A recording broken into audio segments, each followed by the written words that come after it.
And going solo. A woman writes an online blog about her experience at Disneyland, why she says it's best to go alone and leave the kids at home.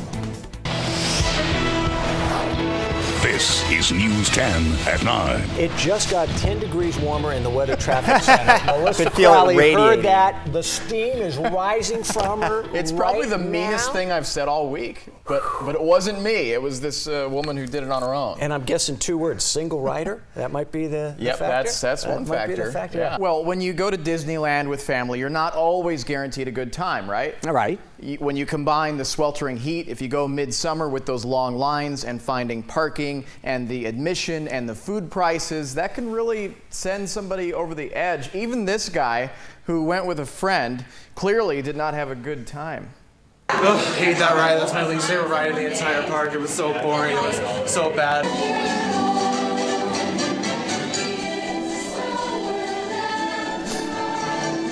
Yeah, the look says it all.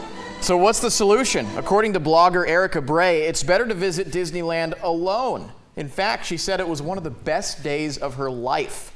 She wrote about it on Yahoo Travel. Bray says one of the best things is there's no need for compromise. She got to do all the things she wanted to do without question or debate, and that included spending a significant amount of time exploring the technological innovations at Tomorrowland, which would have annoyed her friends and family. She also got to ride on all the rides when she wanted, and at the time that she wanted to ride them. And Bray noted that some of the major rides, including a line specifically for solo riders, including Indiana Jones, the Matterhorn, and Splash Mountain, really helped move things along, and those lines cut down significantly compared to others. Bray says she was able to navigate through the crowds easily, feeling like a stealth ninja, as others struggled, including those pushing strollers and clutching children and diaper bags.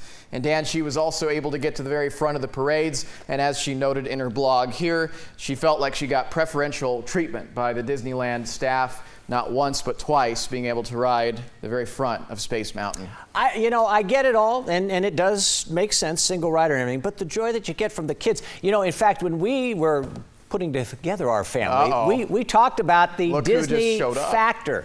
Because if you've got 4 in your family, 2 kids and 2 adults, you can get onto any ride as a unit. If you have 5 kids in your family, then you have problems. So, I get what she's talking about. Melissa loves Disneyland. As you know, she used to work there. So what's your take on this? I think it's a magic. It's for the kids, together. right? It's for big kids involved. But Dan's got some tips. If you go with the families, you can still ride single rider and make it easy and fun.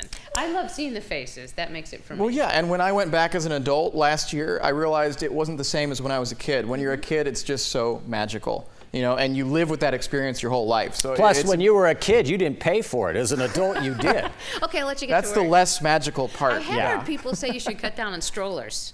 Oh, The okay. strollers make it less magical for people. I don't know. Well, that's probably true. That and the diaper bag. Yeah, that's okay. Yeah. See you later. See you, Melissa. Bye-bye. You just mentioned Disney, and she comes out of the woodwork. You just can't avoid it.